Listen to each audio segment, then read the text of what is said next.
Alhamdulillah nahmaduhu wa nasta'inuhu wa nastahdihi wa nashkuruh wa nastarshiduhu wa na'udzu billahi min shururi anfusina wa min sayyiati a'malina may yahdihillahu fala mudilla lah wa may yudlil falan tajida lahu waliyyan mursyida wa asyhadu an la ilaha illallah wahdahu la syarikalah wa la syabiha wa la mathila lah mahma tasawwarta bibalik fallahu bi khilafi dhalik wa man wasafa Allah bima'na min ma'anil bashar faqad kafar wa asyhadu anna sayyidana wa habibana wa qaidana wa qurrata a'yunina Muhammada abdullahi wa rasuluhu wa safiyuhu wa habibuhu wa khaliluhu arsalahu Allah bil huda wa dinil haqq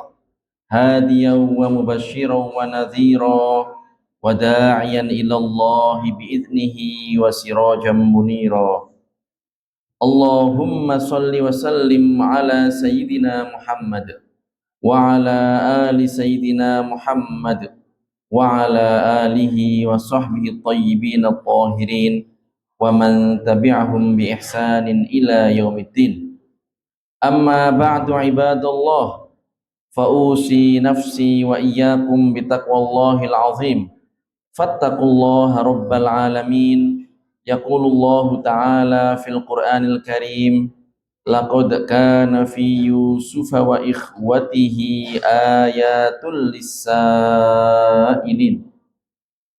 Ma'asyiral muslimin rahimakumullah, marilah kita sekalian berupaya dan berusaha meningkatkan ketakwaan kita kepada Allah Subhanahu wa taala dengan menjalankan segala perintah Allah dan menjauhi berbagai macam larangan dan keharamannya.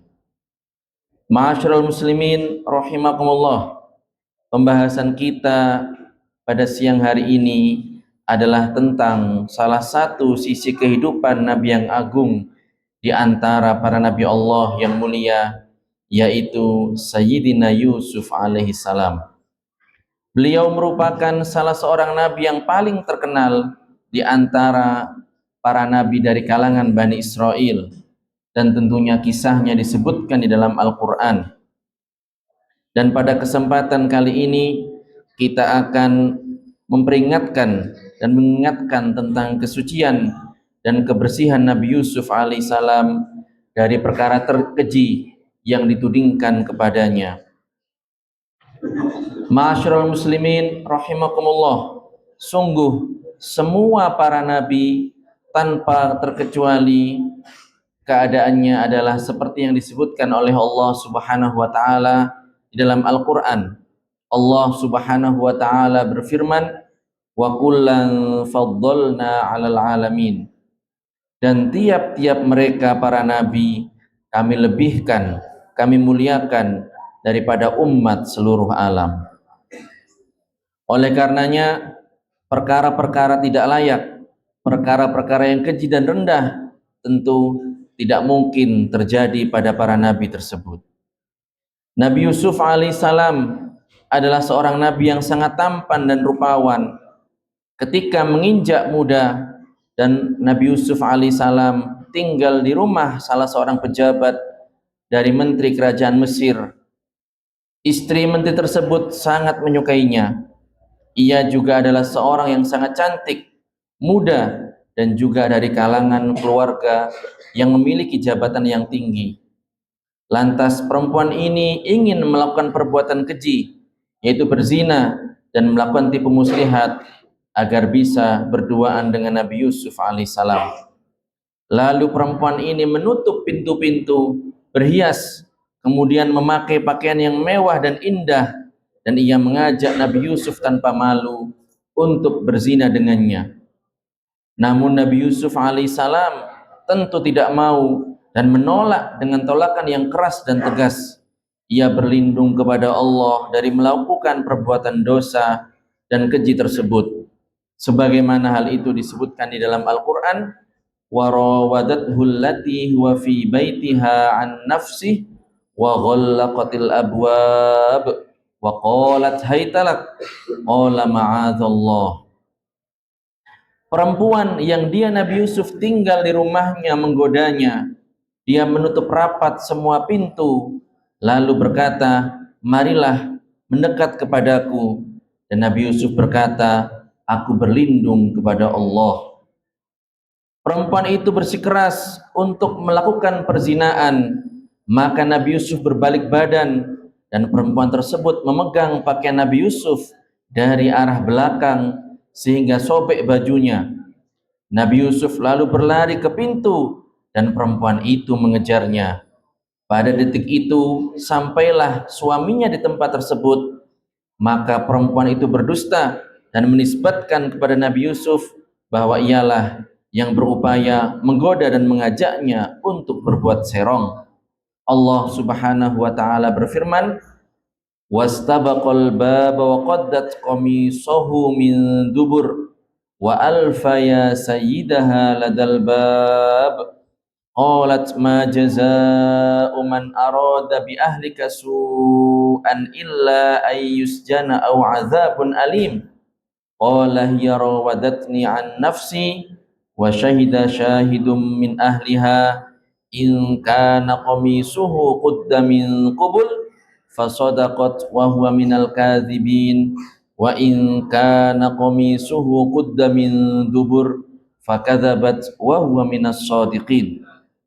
Maknanya keduanya berlomba menuju pintu dan perempuan itu menarik bajunya Yusuf dari belakang hingga koyak dan keduanya mendapati suami perempuan itu sudah berada di depan pintu. Perempuan itu berkata, apakah balasan terhadap orang yang bermaksud buruk terhadap istrimu selain ia dipenjarakan atau dihukum dengan siksa yang pedih? Nabi Yusuf berkata, dia yang menggoda diriku. Seorang saksi dari keluarga perempuan itu memberikan kesaksian, jika bajunya koyak dari depan, perempuan itu benar dan dia Yusuf termasuk orang-orang yang berdusta. Jika bajunya koyak di bagian belakang, perempuan itulah yang berdusta dan dia Yusuf termasuk orang-orang yang jujur. Ma'asyiral muslimin rahimakumullah, ketika suami dari perempuan ini melihat hal itu, mendapati bahwa pakaian yang koyak adalah dari bagian belakang, ia mengatakan bahwa ini merupakan tipu daya dari istrinya, dan dia mengatakan kepada Nabi Yusuf sebagaimana diabadikan di dalam Al-Qur'an, Yusufu a'rid an hadza wastaghfiri li dzambik innaki kunti minal khati'in.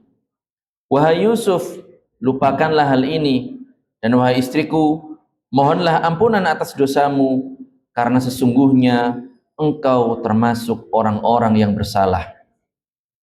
Ini juga merupakan dalil yang menunjukkan terbebasnya Nabi Yusuf dari perbuatan keji tersebut, dan dengan adanya bukti yang sangat kuat dan tak terbantahkan atas kesucian Nabi Yusuf, tidak ada yang bisa dilakukan oleh istri menteri tersebut kecuali mengakui kehormatan dan kesucian Nabi Yusuf sebagaimana diabadikan dalam Al-Qur'an, qalat imra'atul azizil ana hashasal haq ana rawatuhu an nafsih wa innahu laminas shadiqin.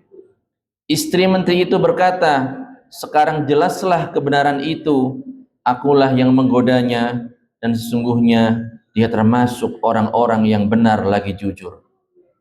Ma'asyiral muslimin rahimakumullah, setelah penjelasan ini, maka jika ada yang mempertanyakan terus apa yang dimaksud dengan firman Allah Subhanahu wa taala, walaqad hammat bihi wa hamma biha laula ar-ra'a burhana rabbih kadzalika linasrifa anhu su'a wal fahsya innahu min ibadinal mukhlasin. Maka jawabannya adalah sebagai berikut. Pendapat yang paling bagus tentang tafsir ayat ini bahwa kalimat laula dibuang dan ditunjukkan oleh kalimat yang disebutkan sebelumnya, yaitu laula ar-ra'a burhana rabbih, lahamma biha, yang maknanya seandainya Nabi Yusuf tidak diperingatkan oleh Tuhannya, niscaya ia akan berkeinginan untuk berbuat zina dengan perempuan tersebut. Namun Nabi Yusuf adalah nabi yang dilindungi dan dijaga oleh Allah Subhanahu wa taala, maka Nabi Yusuf tidak ada keinginan sama sekali untuk melakukan perbuatan zina yang keji tersebut. Oleh karenanya makna dari ayat Al-Qur'an walaqad hammat bihi adalah bahwa perempuan itu benar-benar ingin berzina dengan Nabi Yusuf, dan Nabi Yusuf mendapatkan perlindungan dari Allah Subhanahu wa taala, maka Nabi Yusuf tidak akan melakukan perbuatan keji tersebut. Ma'asyiral muslimin rahimakumullah, kesimpulannya adalah bahwa Nabi Yusuf alaihissalam adalah seorang nabi yang mulia, nabi yang bersih, nabi yang suci, yang dijaga dan dilindungi oleh Allah Subhanahu wa taala, sehingga beliau tidak ada keinginan sedikit pun untuk berbuat zina dengan perempuan tersebut. Karena memang Nabi Yusuf alaihissalam dijaga dan dilindungi oleh Allah Subhanahu wa taala. Sebagaimana disebutkan di dalam ayat Al-Qur'an, walaqad rawattuhu an nafsihi fasta'sam, yang maknanya perempuan itu mengatakan, sungguh aku benar-benar telah menggoda untuk menaklukkan dirinya, tetapi Yusuf menolak dengan tolakan yang keras lagi tegas. Marilah para jamaah, kita berpegang teguh dengan makna ini dan meyakini sepenuhnya bahwa Nabi Yusuf alaihissalam bersih dari keinginan dan niat untuk berbuat zina. Jangan sampai kita menisbatkan keinginan dan niat bulat untuk berbuat zina kepada seorang nabi yang mulia, karena hal itu adalah kesesatan dan keluar dari agama Islam. Dan mudah-mudahan kita meneladani kesabaran dan keteguhan Nabi Yusuf alaihissalam. Aqulu qouli hadza wa astaghfirullah li wa lakum fastaghfiruhu innahu huwal ghafurur rahim. Ayo ke Syama, pondok penuh berkah, belajar ilmu agama, hidup jadi lebih indah.